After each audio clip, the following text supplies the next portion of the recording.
और कुछ नहीं। चलिएगा, हम लोग देख रहे हैं बायोलॉजी।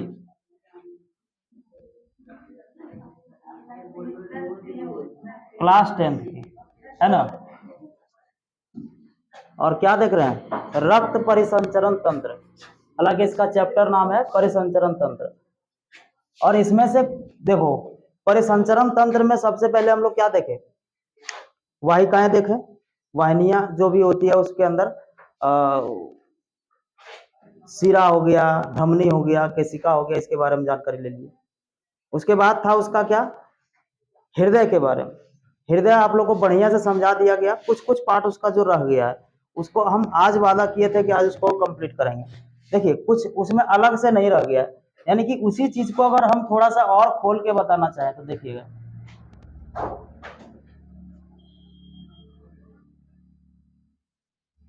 देखो अब हृदय नहीं बना रहे हम लोग, क्या बना रहे हैं, हृदय का 4 कोष्ठ हो गया, डब्बा है।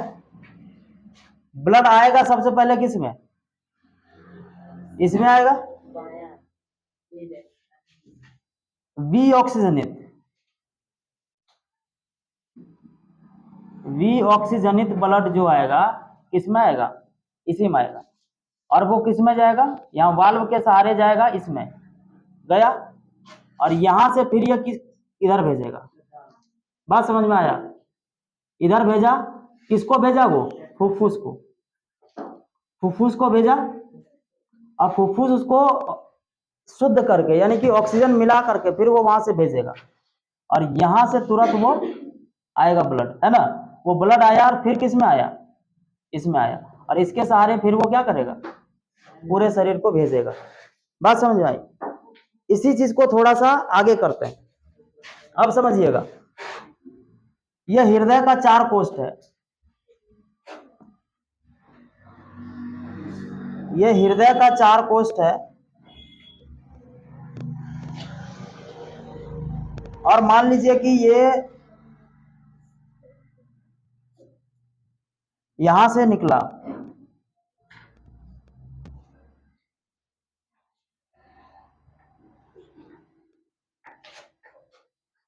महाधमनी से या महाशिरा से होकर के सिरा में जाएगा, और सीना से जाकर के किस में जाएगा, केशिका में। और केशिका में वो बट जाएगा, और केशिका के अंदर वो क्या कर देगा, ट्रांसफर करेगा चीजों को। यहां से कार्बन डाइऑक्साइड दिया, और यहां से फिर क्या करेगा, ये फिर ये कलेक्ट किया, ये सिरा धमनी बना, और फिर ये क्या करेगा, इसको ला करके दिया। बात समझ, ये ऊपर का खेला हुआ। इसी प्रकार कुछ नीचे भी होता है, समझिएगा। इसी प्रकार कुछ नीचे भी होता है।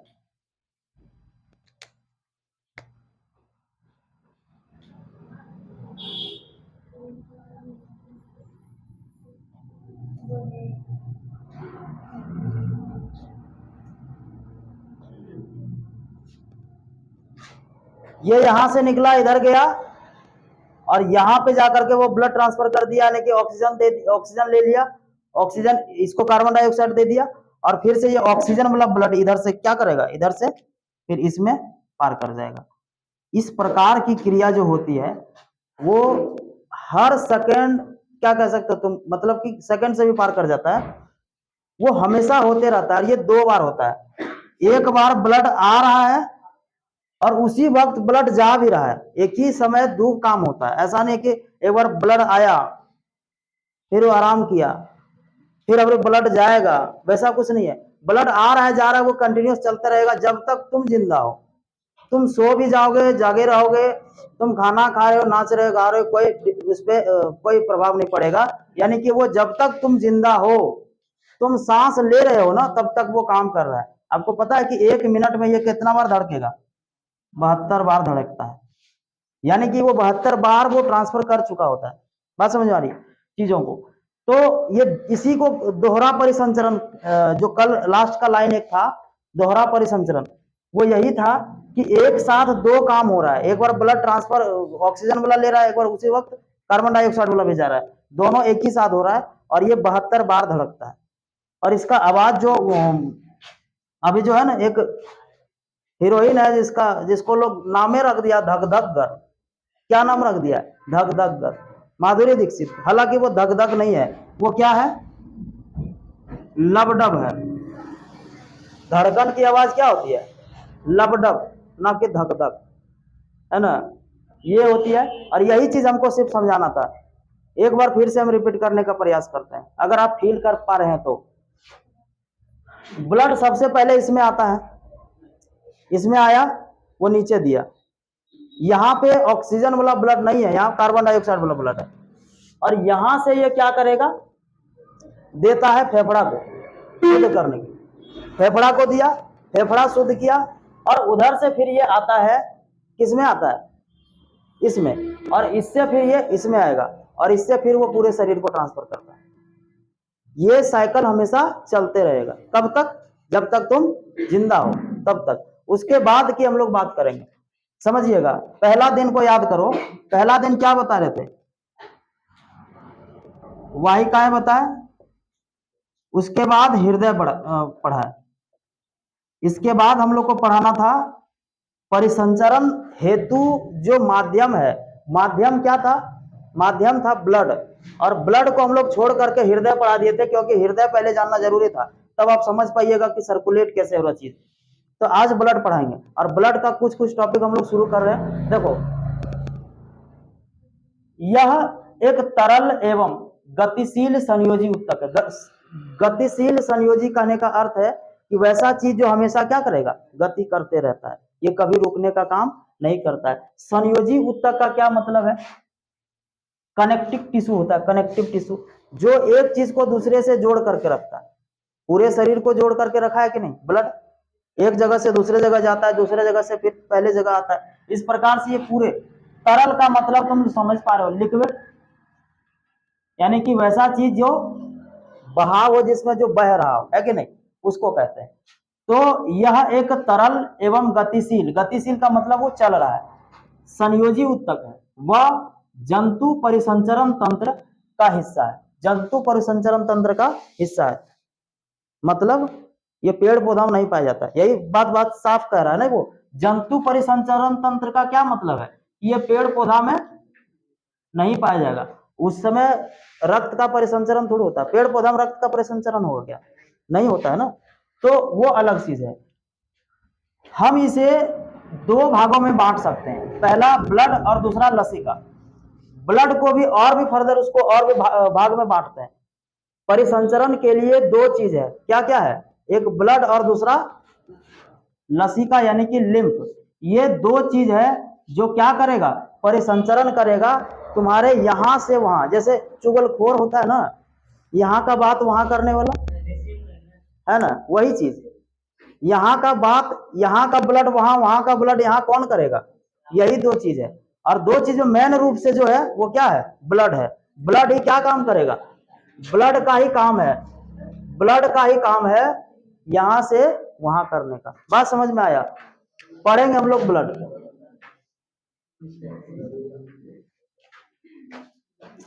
ब्लड का कलर क्या होता है? लाल होता है। कहता है कि यह एक लाल रंग का गाढ़ा संवहनी उत्तक है। संवहनी वही संवहन उत्तक, समझ रहे हो ना, संवहन करता है, कि यहां से वहां ले जाने का काम करता है। जो रुधिर वाहिकाओं, रुधिर वाहिकाओं का क्या अर्थ है यहाँ पे? जैसे नस हो गया था, है ना, सिरा जिसको कहते थे, सिरा हो गया या धमनी हो गया, इसके भीतर, धमनी या सिरा के भीतर बहता है। ठीक है। ब्लड क्या है? ब्लड एक लाल रंग का गाढ़ा संवहनी उत्तक है, जो रुधिर वाहिकाओं माने सिरा, धमनी, केशिका, इस सब के अंदर वो बहता है। ठीक है। नेक्स्ट कहता है रुधिर को बहने के लिए पर्याप्त दाब उसे हृदय से मिलता है। कहां से मिलता है? हृदय से। हृदय ही तो पंप करता है। सवाल आता है कि खून को पंप कौन करता है? तो पंप करके पूरे शरीर में उसको भेजने का काम कौन करेगा? हृदय करता है। ये बात पूरी तरह से तुम लोग पढ़ गए। ब्लड को शुद्ध कहां करता है? फेफड़ा में। समझ में आ रहा है ना कंसेप्ट? थोड़ा फेफड़ा में वहां पे कुछ नहीं करता, वहां पे ऑक्सीजन देता है। ऑक्सीजन दिया मतलब तो शुद्ध हो गई, है ना। गंगा जी में नहले तो शुद्ध हो गई। समझ में आ रहा है? सीधा सीधा अर्थ है। मैंने तुम गया गंगा जी में नहा लिया, शुद्ध हो गया। यानी कि तुमको ऑक्सीजन दे दिए, तुम शुद्ध हो गया। कहता है कि रुधिर का पीएच मान, ये तो केमिस्ट्री में पढ़ाते हैं ना, रुधिर का पीएच मान। रुधिर का मतलब यहाँ हर बार रुधिर का मतलब यहाँ समझना है खून, खून अलग बात नहीं है खून का। कहता है रुधिर का पीएच मान कितना, 7.4। अब रुधिर को भी उसको जो है ब्लड के बारे में ये थोड़ा सा मेन क्वालिटी था जो हम लोग बता दिए। क्या क्या, ये लाल रंग का होगा, ये संवहनी ऊतक होगा और ये नस वगैरह में बहता है, पहला। दूसरा, इसको बहने के लिए जो प्रेशर मिलता है, जो ताकत मिलता है, वो कौन देता है, हृदय देता है। इसका पीएच मान देख लिए। अब इसको भी दो भाग में बांटता है। ब्लड के अंदर भी क्या चीज होता है, पार्ट्स होता है अलग अलग चीजों का। वो है पहला जो है वो प्लाज्मा। प्लाज्मा ही जाता है कभी कोई सीरम जिसको कहते हैं। अगर आपका जांच होगा बीमारी का, शरीर में कोई बीमारी है तो उसका जांच में क्या जाता है, यही प्लाज्मा जाता है, ब्लड नहीं जाता है, माने कि रक्ताणु नहीं जाता है या बिंबाणु नहीं जाता है। समझ में आ रही बात। क्या कहता है कि रक्त को पुनः दो भागों में बांटा, विभाजित किया जा सकता है। पहला है प्लाज्मा और दूसरा है रक्त कोशिका या रक्त कणिका। पूछा जाता है कि ब्लड में प्लाज्मा कितना प्रतिशत है, कितना प्रतिशत है, 55%। ठीक है, प्लाज्मा 55 है, तो अपने आप 45 होगा। समझ में आ रही, तो इतना तो दिमाग होगा ना तुम लोग पास। हम लोग प्लाज्मा देखेंगे। प्लाज्मा रक्त का पीले सफेद रंग का तरल घटक है। अब प्लाज्मा को अगर फील करना चाहते हैं तो फील करिएगा प्लाज्मा। जैसे जो ब्लड होता है, ब्लड जब थक्का जम जाएगा ना, उसके बाद देख रहा उसका पीला कुछ कुछ जो है बच जाता है उसी के अंदर, है ना, उसको हम लोग प्लाज्मा कहते हैं। ठीक है, तो प्लाज्मा जो होता है वो पीले, हल्का सा पीला, जैसे नाला का पानी अगर काफी देर से जमा हुआ है, मान लो 5-6 महीना से गंदा, तो वो देखना एक पीला कलर का हो जाता है, व्हाइट नहीं रहता है, वो किस कलर का हो जाता है, पीला। और वही कलर इसका होता है। सफेद रंग का तरल घटक है जिसमें पूर्ण रक्त कोशिकाएं समान रूप से निलंबित रहती है। निलंबित रहती है का क्या अर्थ है कि उसके अंदर वो घुला रहता है, कुछ इस प्रकार से घुला रहता है जिस प्रकार चीनी घुला रहता है पानी में। समझ में आ रहा है, चीनी और पानी अगर घुला हुआ है तो उसको क्या आप देख करके कह सकते हैं कि इसके अंदर कितना चीनी घुला हुआ है या फिर किस प्रकार से घुला हुआ है, वो दिखता नहीं है। उसका जो कण है वो दिखेगा क्या, नहीं दिखेगा, क्योंकि उसके अंदर वो उस प्रकार से घुला है। उसी प्रकार अब टेस्ट ट्यूब में ले लो, ये मान लो टेस्ट ट्यूब है, और इस टेस्ट ट्यूब में अगर ब्लड तुम ले लेते हो तो ब्लड को अगर तुम इसमें कितनों देर तक छोड़ दो, क्या ब्लड का ऐसा चीज होगा कभी कि सब पतला वाला ऊपर हो जाएगा और गाढ़ा वाला नीचे हो जाएगा?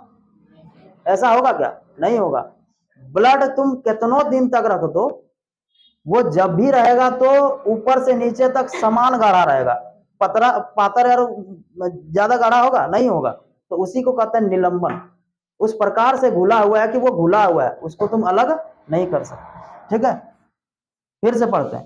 प्लाज्मा रक्त का पीले सफेद रंग का तरल घटक है जिसमें पूर्ण रक्त माने पूरे का पूरे ब्लड की कोशिकाएं समान रूप से उसमें निलंबित रहती है, उसके अंदर घुला रहता है।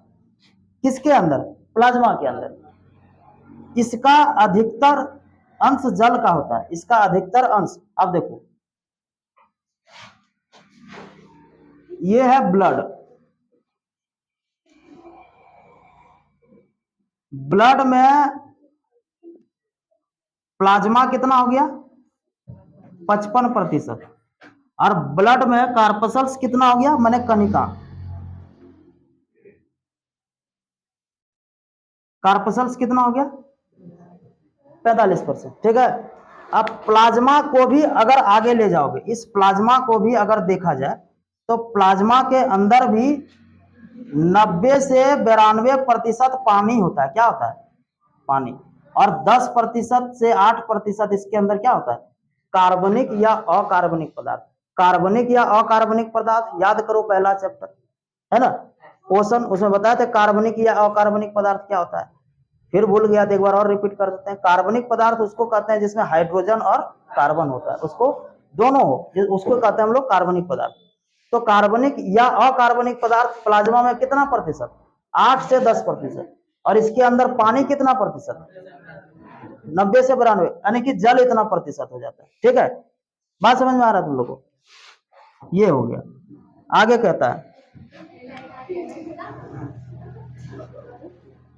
इसका अधिकतर अंश जल का होता है, लगभग 90 से 92%, और इसमें 8 से 10% कार्बनिक और अकार्बनिक पदार्थ उपस्थित होते हैं। यहां तक में कोई दिक्कत है नहीं ना?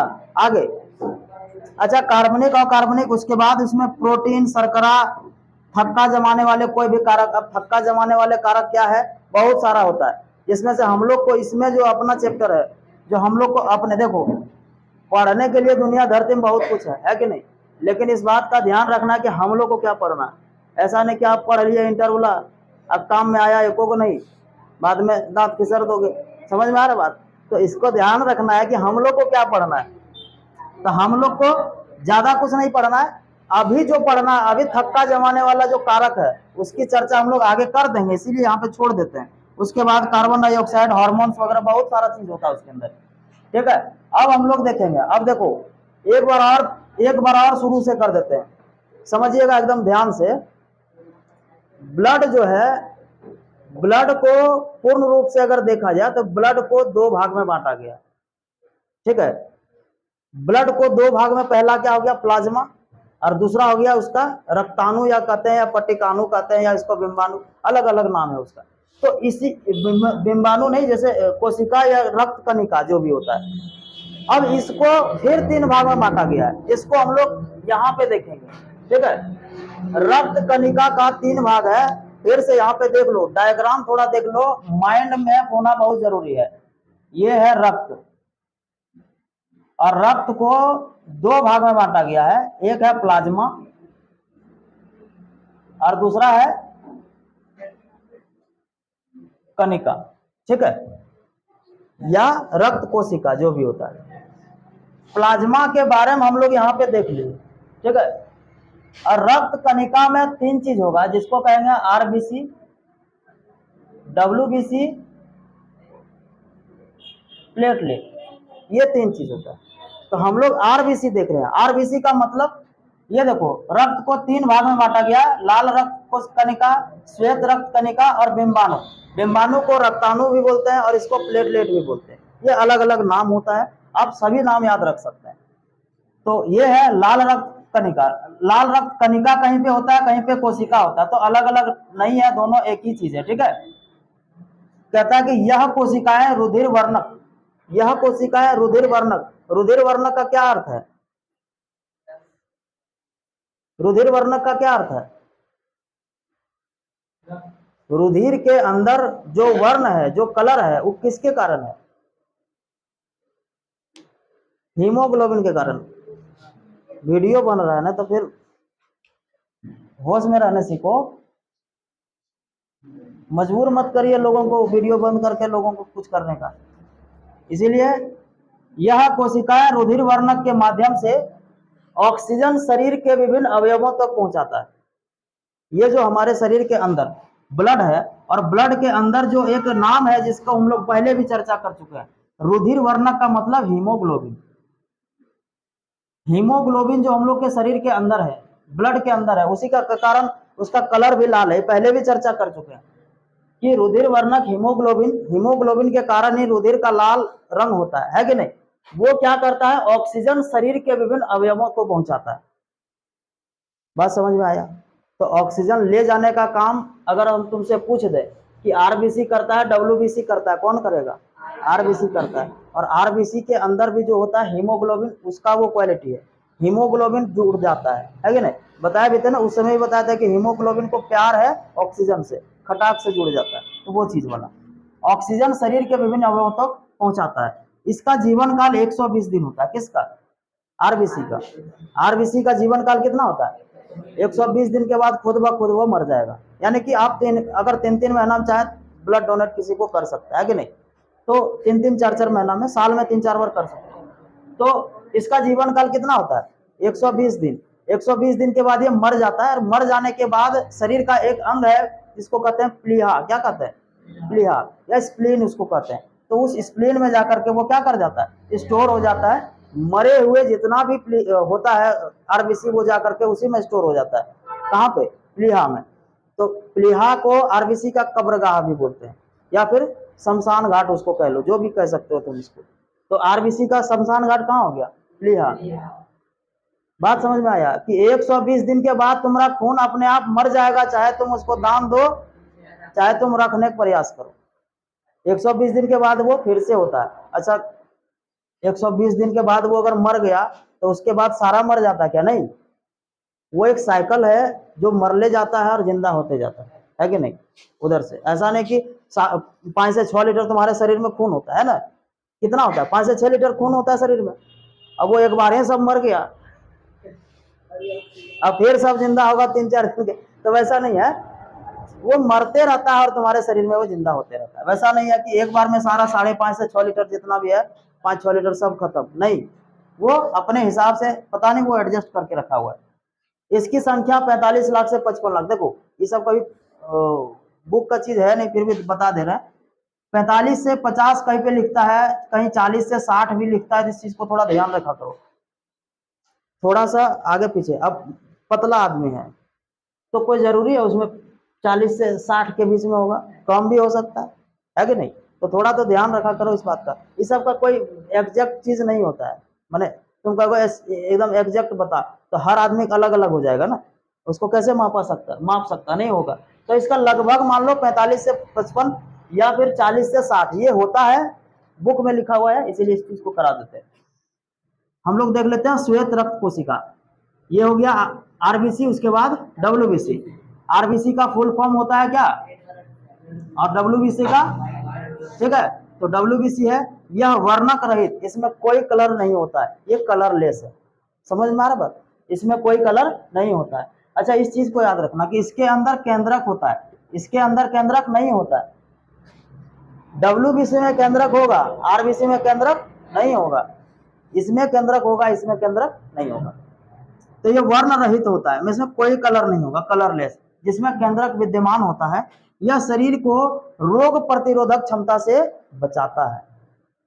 तो जब कोरोना काल आया था उसमें लोग क्या बोलते थे, तुम्हारा इम्यूनिटी सिस्टम जितना है बहुत हाई है तो तुमको बीमार नहीं होगा। तो वही है रोग प्रतिरोधक क्षमता। तुम्हारे शरीर के अंदर डब्ल्यूबीसी जितना ज्यादा होगा तुम्हारे शरीर उतना ही ज्यादा मजबूत होगा। उसका क्या हो गया था, डब्ल्यूबीसी तो कम हुआ था ना सुमन का, ठीक है। तो ये रोग प्रतिरोधक क्षमता है, ये रोगों से लड़ने के लिए आपको माने तैयार करता है। और जिसके अंदर ये कम रहेगा उसको बीमार बहुत जल्दी वो ज्यादा होगा, ठीक है। इसकी संख्या भी देख लो, 4000 से 6000, कहीं इसको 4000 से 11000 भी लिखता है। तो इस चीज को थोड़ा सा ध्यान रखा करो। इस सब में कोई एग्जैक्ट नहीं पूछता है, इसे थोड़ा अलग अलग नहीं है। तो यही था कुल मिला करके हम जो आज समझाने का प्रयास किए। समझ में आया? फिर से रिपीट करना है, कर देते हैं एक बार, देख लो। हमारे शरीर में यहां से वहां बात करने वाला 2 ही आदमी है, जिसका नाम है एक खून और दूसरा लसिका। तो लसिका के बारे में कल पढ़ाएंगे, खून के बारे में भी थोड़ा नहीं हो पाया क्योंकि अभी बिम्बाणु बाकी है, प्लेटलेट है ना, तो उसके बारे में थोड़ा समझाना था। खैर कोई बात नहीं। तो शरीर के अंदर 2 ही चीज है जो यहां से वहां करता है, वो क्या क्या है? एक है ब्लड और दूसरा है लसिका। ब्लड अगर देखोगे तो ब्लड के अंदर जो जो चीजें होती है वो मेन रूप से हम समझा दिए कि ब्लड लाल होता है, ये सब मनी ऊतक है, ये क्या काम करता है, इसका पीएच मान 7.4 है। अच्छा, कभी पूछ दिया कि ब्लड का काम क्या है, वो चीज हम अलग करके नोट करके नहीं करवाते हैं, लेकिन ध्यान रखा करो कि ब्लड का काम क्या है। तो ब्लड का काम अगर आपसे कभी पूछ दे, मान लो कभी आरबीसी का ब्लड, आरबीसी का फुल फॉर्म, आरबीसी का बोले काम पूछ दे, तो ये क्या काम करता है? ये ऑक्सीजन पूरे शरीर को पहुंचाने का काम करता है। अगर डब्ल्यूबीसी का फुल फॉर्म मैंने काम पूछ दे, ये शरीर को रोग प्रतिरोधक क्षमता काम बढ़ाने का काम करता है। ये सब काम है इसका, आपको अलग से नोट करके नहीं करा जाएगा ना कि इसका काम बताओ, तो काम इसका याद रखो कि ये क्या काम करता है, इसका क्या काम है, ठीक है। तो इसी प्रकार कुल मिला के अगर ब्लड का ही काम पूछ देते, ब्लड का मेन रूप से काम क्या है? ब्लड का मेन रूप से काम है ऑक्सीजन को पहुंचाना, ठीक है। और भी काम है बहुत सारा, लेकिन तुम लोग को इतना ही है ब्लड का काम मेन। अब ब्लड को भी फिर से 2 भाग में बांटा गया है, जिसमें एक प्लाज्मा है और एक रक्त कणिका है। तो प्लाज्मा ये सारा उसका रामायण गीता है, और ये है रक्त का, और रक्त को 3 भाग में बांट दिए हैं, एक आरबीसी, डब्ल्यूबीसी और फिर प्लेटलेट। तो आरबीसी के बारे में सारा हम बता दिए हैं कि आरबीसी जो होता है, आरबीसी ही मेन रूप से ऑक्सीजन पहुंचाने का काम करता है। इसका जीवन काल 120 दिन होता है। इसमें केंद्रक नहीं पाया जाता है। हीमोग्लोबिन ऑक्सीजन के संवहन में सहायता करता है। हीमोग्लोबिन क्या करता है? ऑक्सीजन के संवहन में, ऑक्सीजन को ले जाने में या ले आने में सहायता करता है। कौन करता है? हीमोग्लोबिन। वह साथ ही अल्प मात्रा में कार्बन डाइऑक्साइड का भी संवहन करता है। थोड़ी मात्रा में कार्बन डाइऑक्साइड, ऐसा नहीं कि खाली ऑक्सीजन, नहीं, खाली ऑक्सीजन नहीं होता है, ऑक्सीजन के साथ साथ कार्बन डाइऑक्साइड भी होता है। मात्रा कम होती है, तो जब मात्रा कम होगा तो उसकी चीज पर, ये इसका कब्रगाह कहाँ है, यानी कि वो कहाँ जाके मरता है? तो आरबीसी कहाँ जाके मर जाएगा? प्लीहा में। ये इसका कब्रगाह है। श्वेत रक्त कोशिका यानी कि जो होता है इसको डब्ल्यूबीसी में कोई रंग नहीं होता, नामे है श्वेत रक्त कोशिका। श्वेत माने सफेद, सफेद मतलब कोई कलर नहीं, जिसमें कोई कलर नहीं वही सफेद है। जिसमें केंद्रक विद्यमान होता है, इसमें केंद्रक होगा, इसमें केंद्रक नहीं। नोट करके रखो बढ़िया से, इसमें केंद्रक होगा, पूछ देता है कि किसमें केंद्रक नहीं हुआ, तो केंद्रक डब्ल्यूबीसी में नहीं होता, ठीक है, आरबीसी में होता है। ये क्या काम करता है? पूछ दिया कि बताओ डब्ल्यूबीसी का मेन रूप से क्या काम है, तो ये काम है इसका रोग प्रतिरोधक क्षमता बढ़ाती है, यानी कि रोग से लड़ने की क्षमता आपको देती है। रोग से लड़ने की क्षमता, न कि लोग से लड़ने की क्षमता। लोग से नहीं कर देना तुम लोग कि ऐसा नहीं, लोग से लड़ने की क्षमता देता है। लोग से तुम ऐसे लड़ जाओगे, रोग से लड़ना है ना, रोग से लड़ने की क्षमता कौन देगा? डब्ल्यूबीसी, ठीक है। और समझाना है, हो जाएगा, चलिए बंद।